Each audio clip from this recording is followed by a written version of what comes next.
All right, ladies and gentlemen, we are live with the NAIF Ball live show. For right now, it's me. I'm making sure John's on his way over here. Just checking everything, make sure everything is the way it's supposed to be.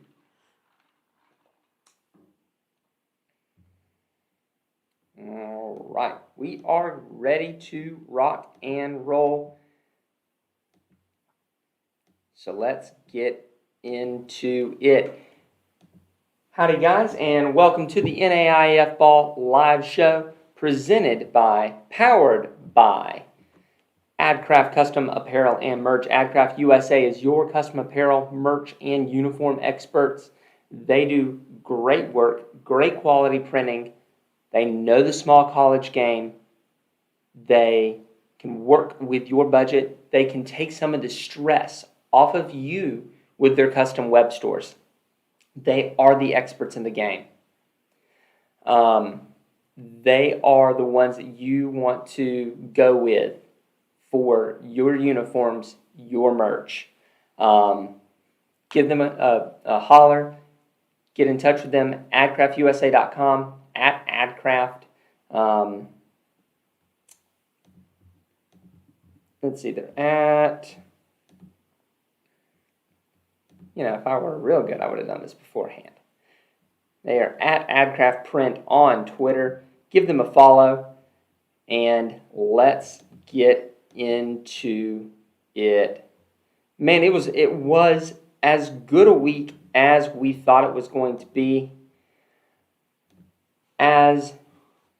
It was truly moving day. We talked about this. That it was going to be moving day for a lot of teams, for a lot of squads. Should put on the headphones so I can hear myself. What an idea.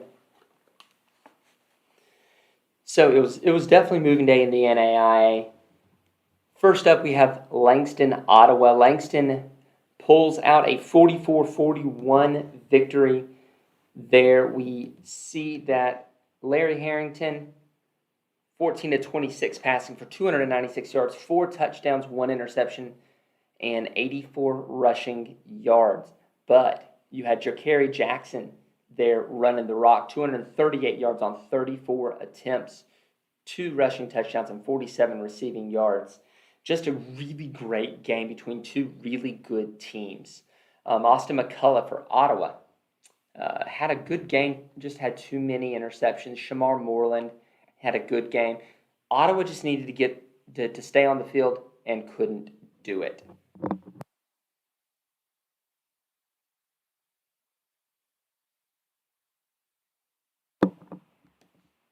Out west, we had another really good game here between the Rocky Mountain Battling Bears and the Carroll Saints, 39-34. Rocky staves off in a back and forth game. Just a really great job by Rocky there. Let's take a look at some of the stats. Nathan Dick for Rocky Mountain was 22 of 42 for 346 yards, 4 touchdowns to 1 pick, 33 rushing yards. Lucas Overton with almost 150 of those yards, 3 touchdowns. And shout out to the Rocky Mountain Battling Bears defense.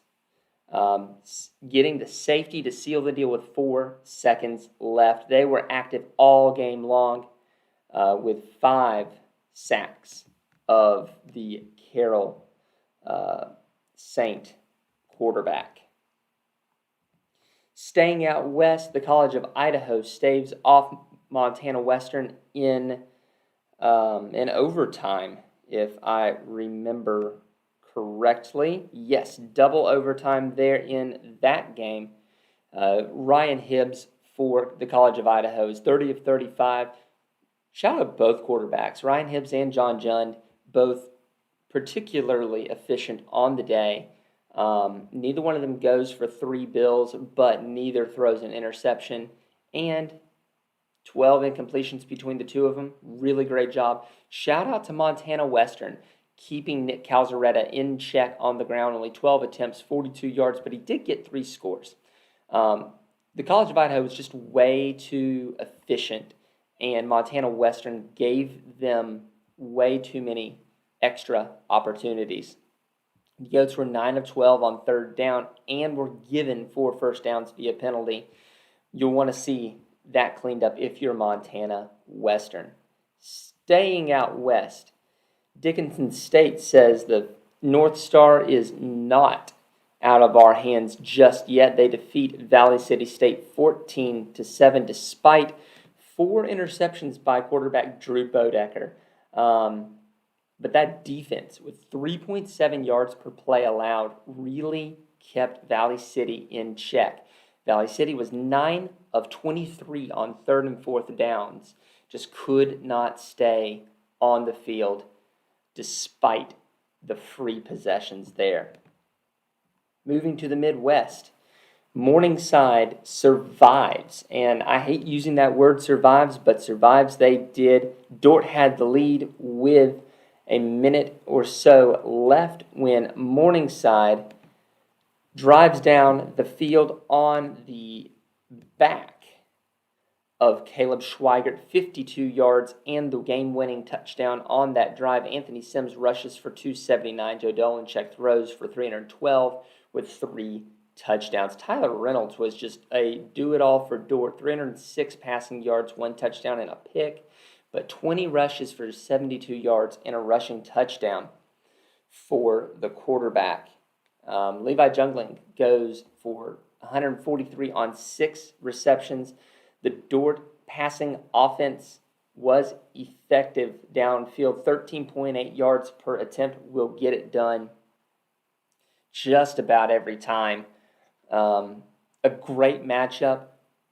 Dort gets another shot at a GPAC team here this week. Will they be able to get back into the GPAC race there? Moving further east, Marion upsets Concordia 25-7, and it just wasn't really, I hate to say it wasn't really a game, but Marion had it from the get-go. The 2-quarterback system of Concordia, Parker Graham and Gavin Brooks, were not terribly effective through the air. 6 for 19 and 8 of 15 for the 2 quarterbacks. Neither threw a touchdown. The only touchdown for Concordia this week came on a pick 6 from Gerald McHenry. Parker Graham had 13 rush attempts for 66 yards. Zach Bundolo, 9 of 16, 247 yards, 3 touchdowns to 2 picks. Johnny William really did a great job through the air, almost 150 yards and 2 touchdowns in the combo of Hubler and Taylor. Go for over 100 rush yards apiece.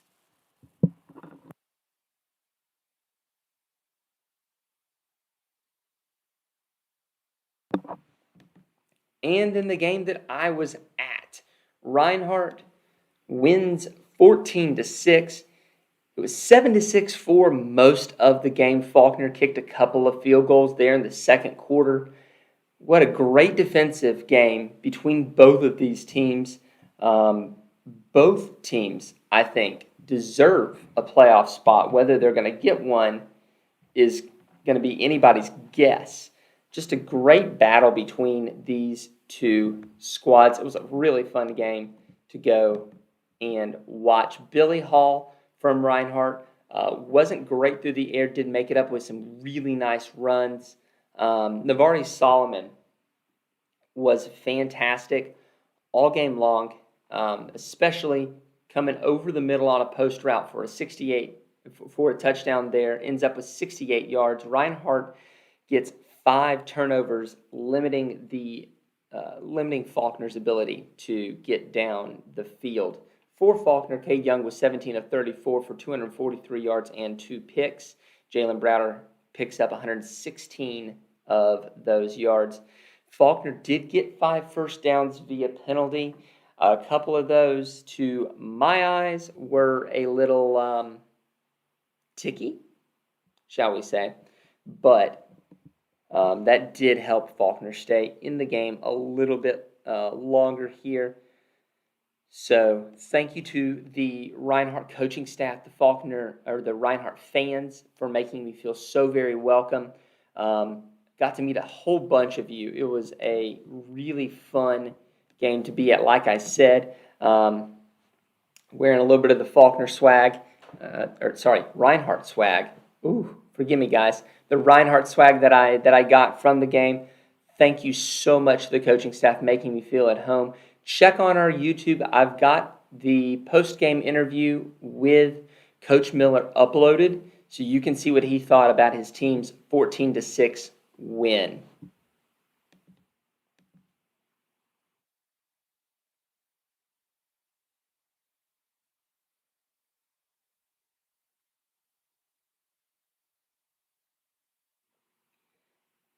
And as we do every week, it's time to thank our friends at Mommy Base and Turf Nation Sports Field Constructors.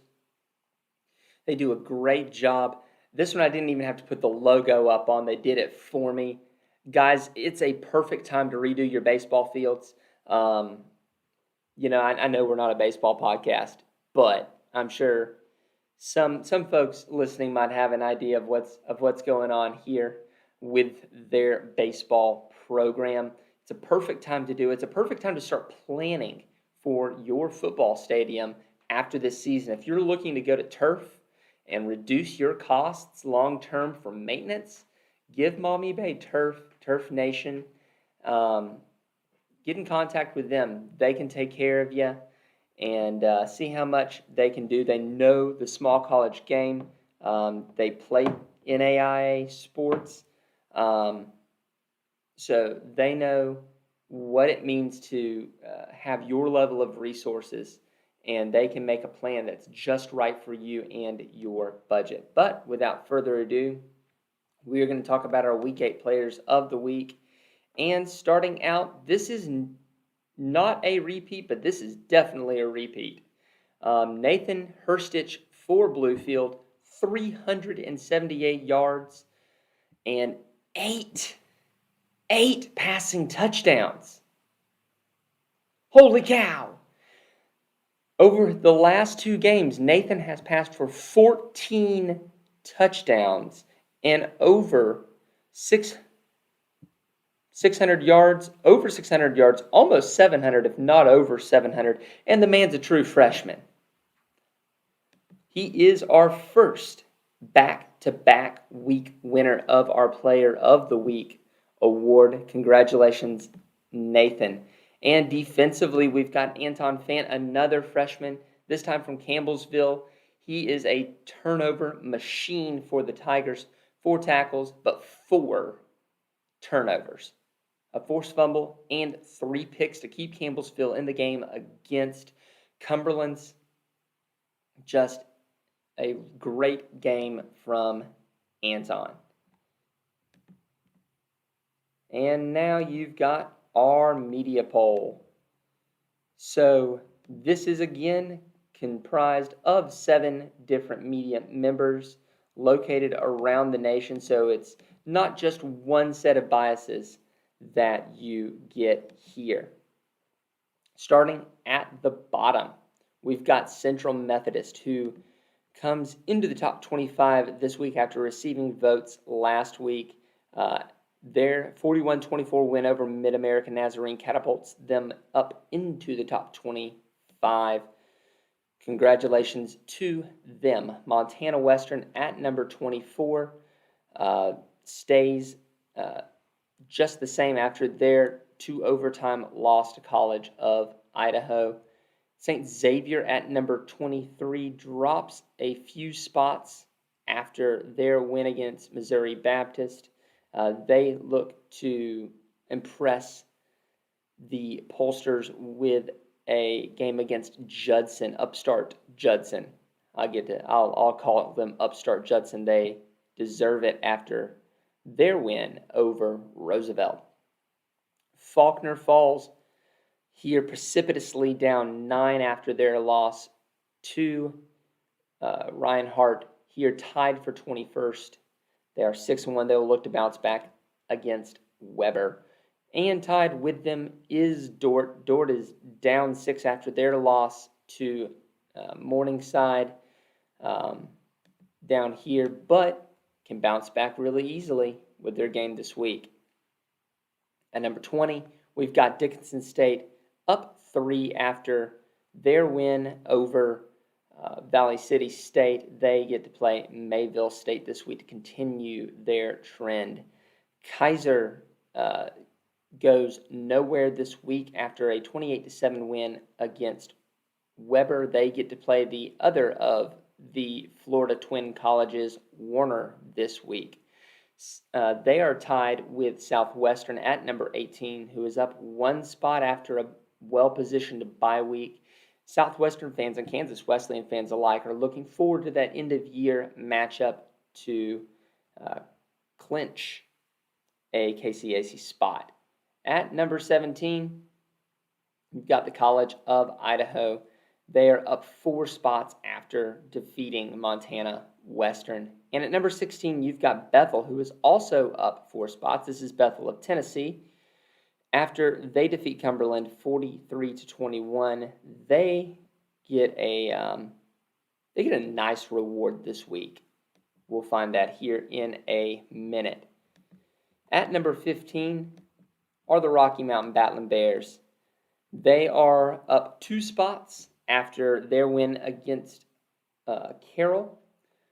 At number 14, Ottawa of Arizona drops back 4 spots after their loss to Langston, who is at number 13. That game 44-41 again puts Langston in the driver's seat for the playoffs here from the Sooner. At number 12 is Concordia. Concordia falls 7 spots after their loss to Marion, still very much in contention for the playoffs. At number 11 is St. Thomas. St. Thomas defeats Ave Maria 45-10, the same Ave Maria that defeated Southeastern earlier in the year. We'll talk more about Southeastern and St. Thomas a little later on in the show. Your top 10 starts with Bethel. They are up 1 spot after their win against Sterling. Marion at number 9 jumps up 5 spots after their win over Concordia. Indiana Wesleyan and Reinhardt are both up 1 spot, both still joined at the hip at number 7. Indiana Wesleyan after that win against St. Francis on the last-second field goal. And Reinhardt after their win against Faulkner 14-6, as we talked about. And at number 6, Baker up 1 spot after they dispatched Evangel 34-21. And our top 5, well, not terribly different, except for instead of Concordia, you've got Kansas Wesleyan after they defeated Tabor 48-21. Grandview and the rest of them stay steady. Grandview picks up a couple more points after they defeat Graceland 77-9. Northwestern picks up another point after they defeat Dakota Wesleyan 50-0. Morningside loses a few points after a close win against Dort, and Lindsey Wilson is still the undisputed number 1 at 7-0 after a 31-0 win over U-Pike. We'll be back after a short break here on the NAIAFBALL live show powered by AdCraft.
Hi, this is Sal Avila from Valley City State, and you're listening to NAIFBALL.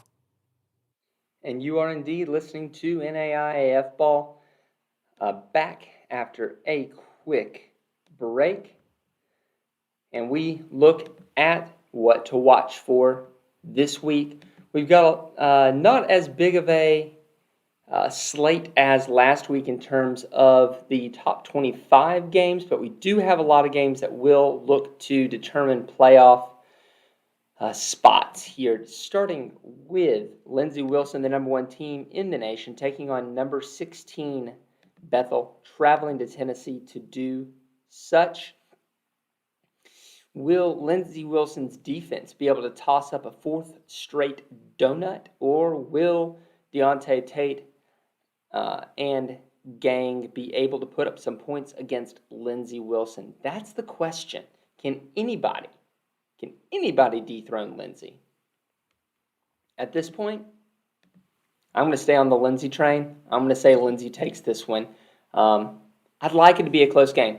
I want both teams. I want to see some growth out of Bethel, and I want to see Lindsey Wilson respond to some adversity and get ready for a playoff run. Dort has to get up off the mat after an emotional loss and go play at Northwestern in Orange City, just down the road for them. Can Dort get up for another game? That's going to be hard.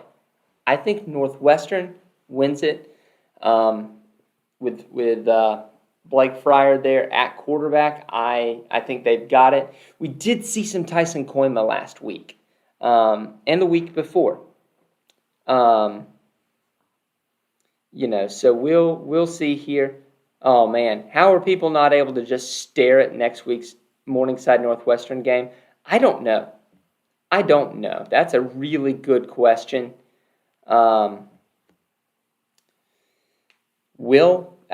So that's another element to this. Will Northwestern be caught looking ahead? Will they be looking past Dort? I wouldn't think so. But we'll have to see. So who is able to get better prepared for this game is the question.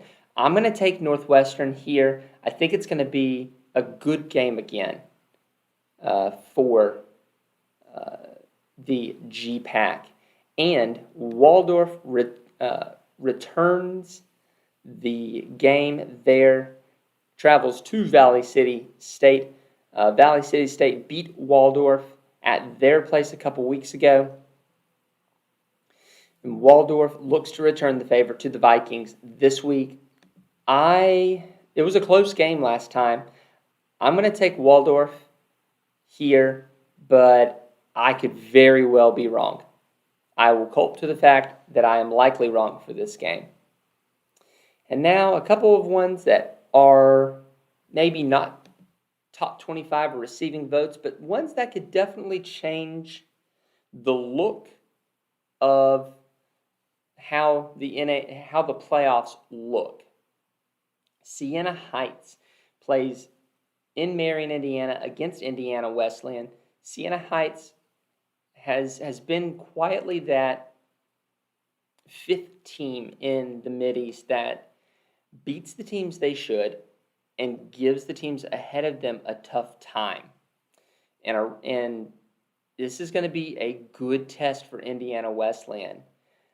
Can they beat a team that is a little bit below them in a tier? Can they get up for the game?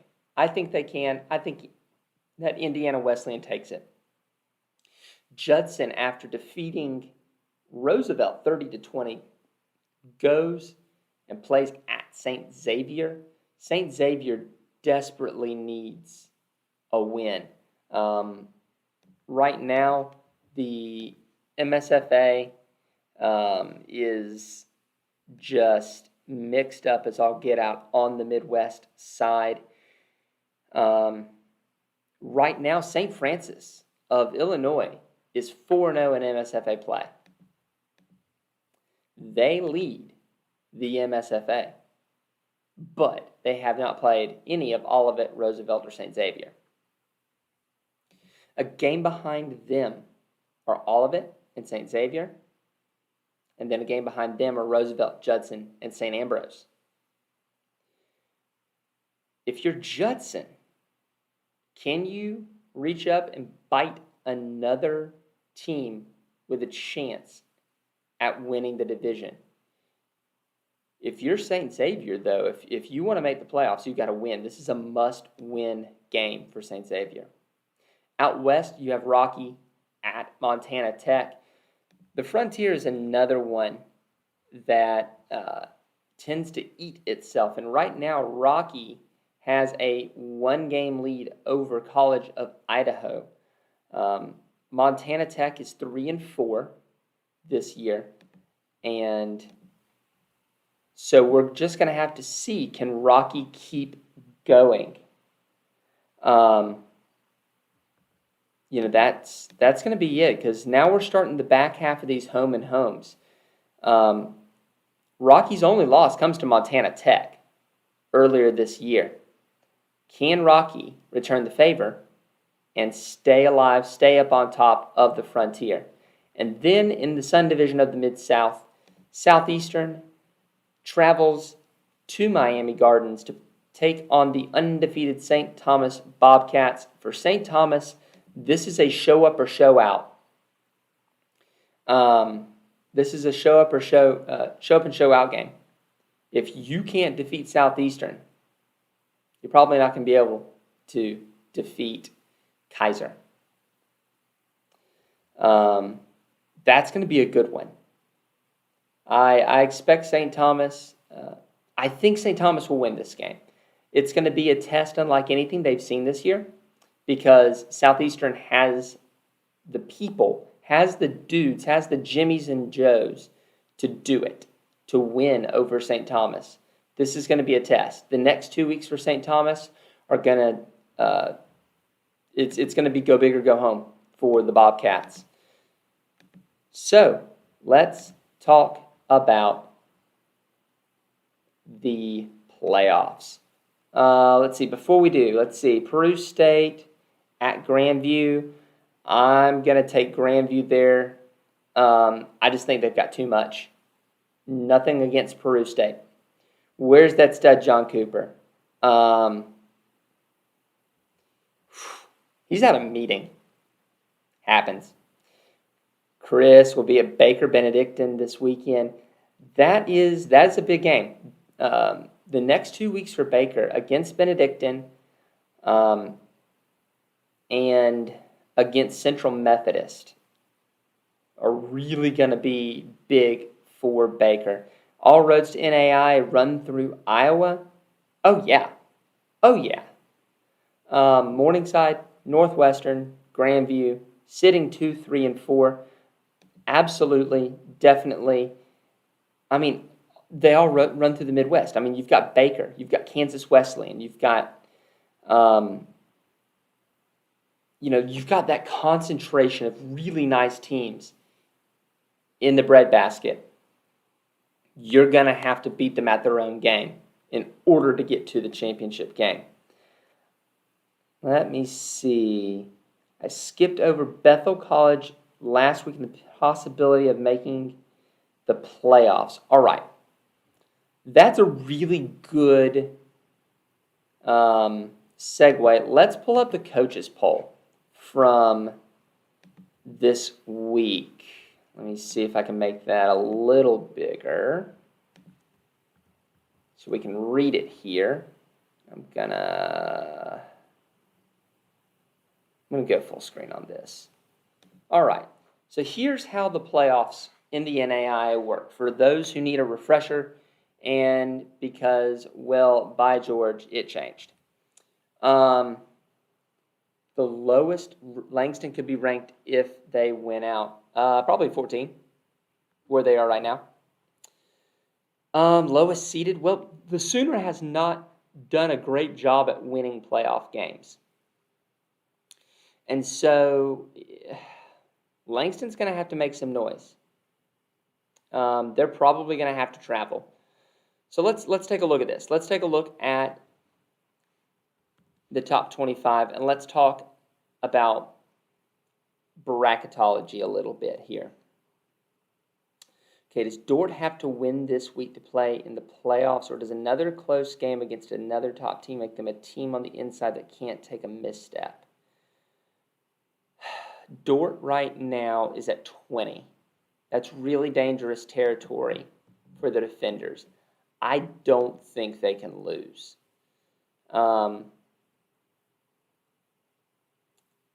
I think they do have to win this week. Now, there's a lot of things that go into that. So let's talk about this real quick.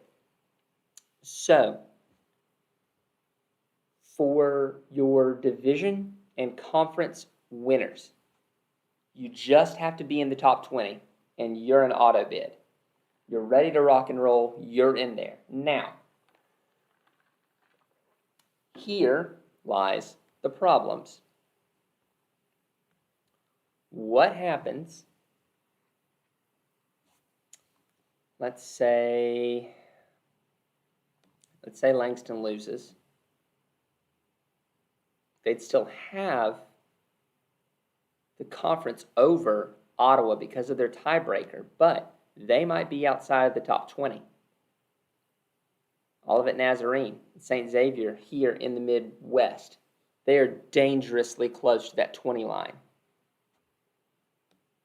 You got to think if St. Thomas defeats Southeastern and Kaiser and takes it, this could be a problem. This could be a really big problem here. If Dickinson State can win out, they'll probably get inside the top 25, but this is a real red flag here for Dickinson State. Now, the other one that could be a problem is Rocky. If Rocky succumbs to the rigors of the Frontier, they could very well fall out of the top 20 and still win their conference.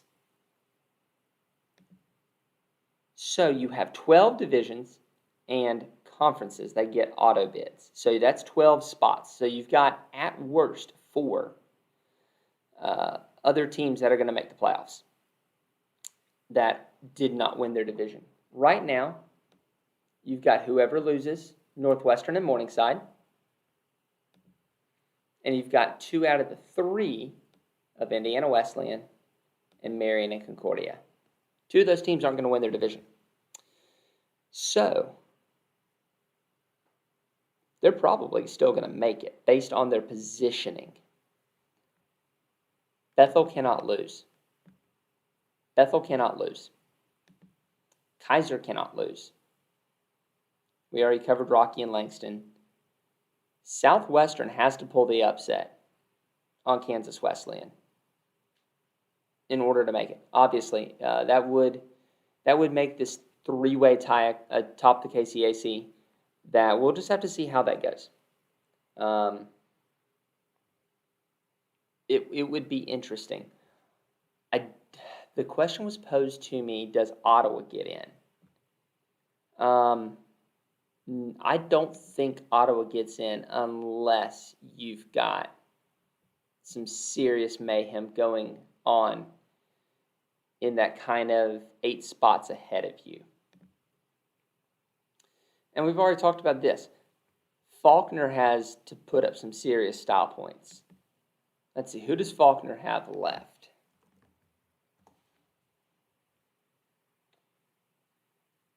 At Weber versus Kentucky Christian and at St. Andrews. In order to get in, you're going to have to blow all 3 out of the water and hope for a little chaos ahead of you. Dort can't lose. You've got too many good teams ahead of you. Last year, you got away with only having 2 Mid-East teams getting in. Georgetown, I think their goose is cooked at this point. Bethel of Tennessee, if they can beat Lindsey Wilson, they've got it. But you got to beat Lindsey. We've already talked about. I think the College of Idaho is going to be just too far out. But here's the thing: if any of the situations that I talked about earlier Would Peru State break the top 25? Oh, absolutely. If Peru State pulls an upset of Grandview, they're in the top 25. No questions asked. They're already on the outside of ours. If they pulled that, they absolutely would be. I mean, it's a 2-loss team. But if any of these teams kind of goes under that 20 line, under this line, if Dickinson State can't do it, if Olivet Nazarene and St. Xavier get eaten, if the Frontier goes and zombies itself and eats its own brains, if any of those situations happen, that makes more possibilities for at-large. So you've got to root for chaos if you're Faulkner, unfortunately. If you're Ottawa, you've got to root for chaos.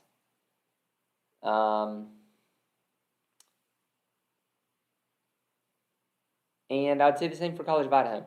You've got to root for chaos. As long as Bethel doesn't lose, I think they're in. I think at this point your 4 spots are going to be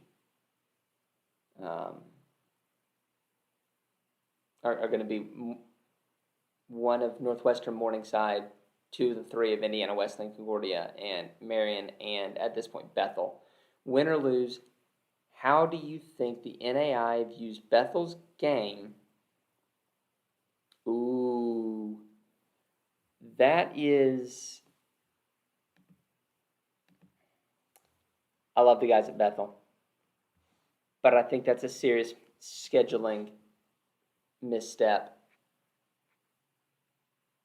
West Texas A&M. All right. I'm going to drop this down here because I want to see something real quick. I got to find. This is what happens when I get asked questions off the fly. Let me see. I do not watch a lot of Division II football. So I need to see.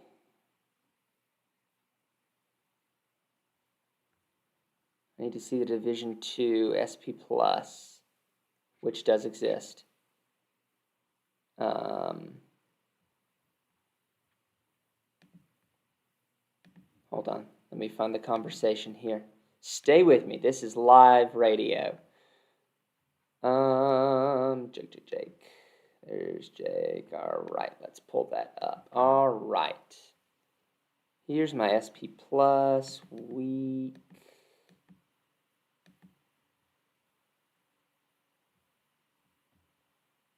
8D2. So this is West Texas A&M. West Texas A&M is, they are 3-3 against D2, 47th in the nation.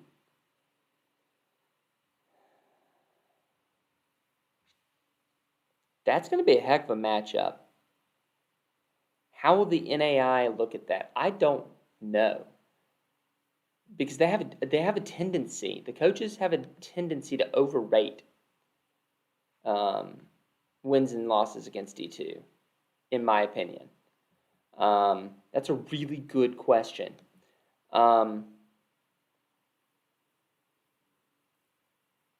mean, Lord, if you're... Okay, if Dort loses this weekend, who has to lose for them to crawl back in? Easy answer would be Bethel. You got to hope Faulkner loses, obviously, at number 19. You got to root for chaos for Ottawa. You got to get past Olivet Nazarene and or St. Xavier, so you've got to root for chaos there. And you're definitely rooting for Kansas Wesleyan to beat Southwestern. You've got to clear those teams off in order to get back in it.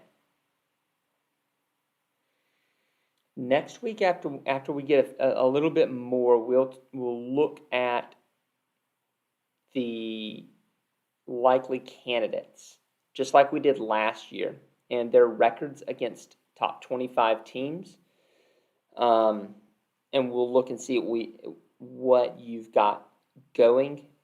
Last year we called every single one of the at-larges spot on. Even Avila missing it. Man, Bethel taking on West Texas A&M. That's a tough pill to swallow. I think that's a problem for Bethel. I really think that's a problem for Bethel. If they win, it's a great win, and it will be counted as such. But a loss there, I think, will be overrated.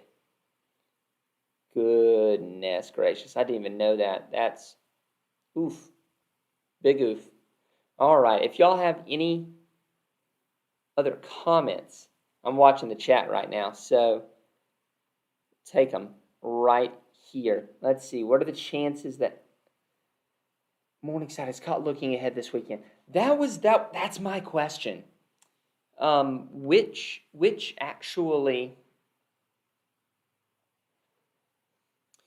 of the two cases, if not both, happens? Do you get Northwestern that's looking ahead, or do you get Dort, who's caught with their tail between their legs? That's going to be a really good matchup, and that would be my game of the week. Even over Lindsay Bethel, because of the playoff implications of that. That's my game that's going to be my game of the week, because of those implications. Dort pushed Morningside the last 45 seconds of the game. I'm just going to say, if Morningside gets caught by Jamestown, Morningside's not going to get caught by Jamestown. If that happens, I would be jaw on the floor, shocked. Morningside gets caught by Jamestown, all bets are off. Because that's a different case than Dort. I don't know that that's going to happen. Honestly, I don't know.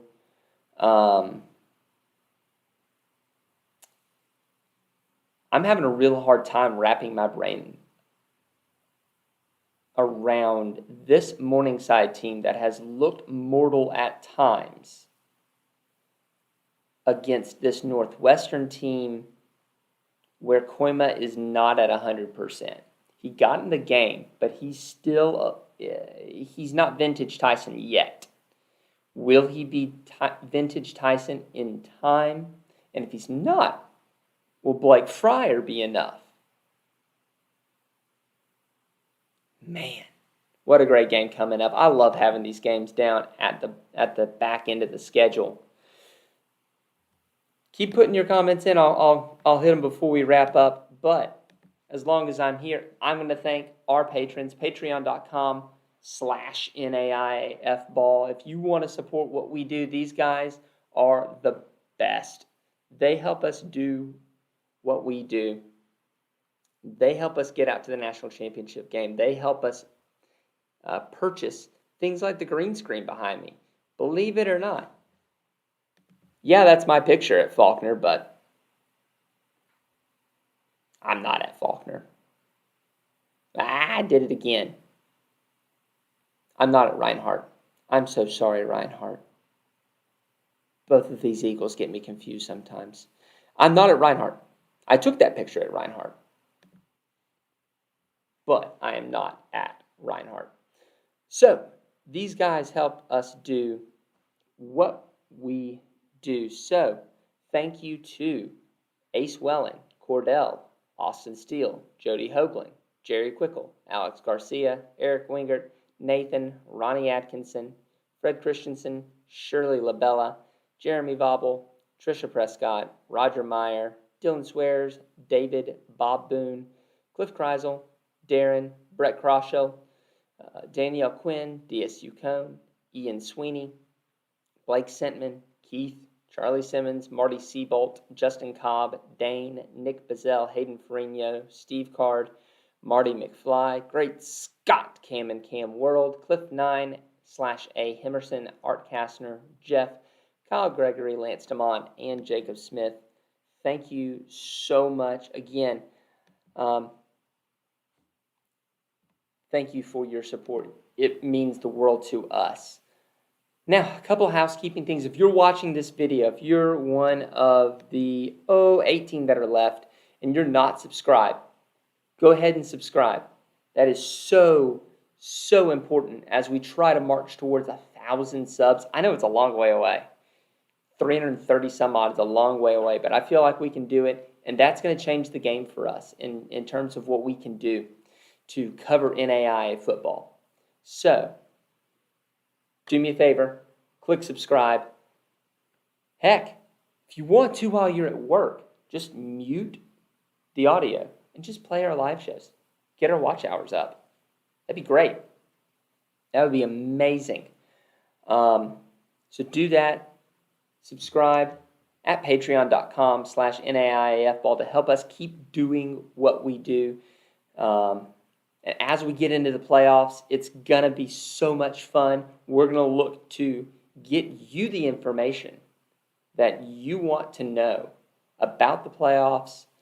Last year, we brought on a committee member for the playoffs and talked to him about the decisions that were made. We're going to do that again this year, Lord willing. The creek don't rise. These are the things that we get to do to put some respect on the NAIFBall name, on the NAIA football level of play, because it's some of the best football out there. Guys, it's better than some of these FCS teams out there. Just putting it out there. Is my top 25 on Instagram yet? No, it will be tomorrow. I went on vacation last week, which thank you so much to my intern for picking up my vacation slack and getting the job done on the graphics. Guys, this is it's due to our patron support that we can have an intern and that we can get these graphics. Again, thank you. The top 25 will be on Instagram tomorrow, and we'll keep an eye on it. Keep your eye on John's picks coming later in the week, as well as your viewing guide at the end of the week. For John Cooper, I am Corey Thorpe, and we will see y'all next week.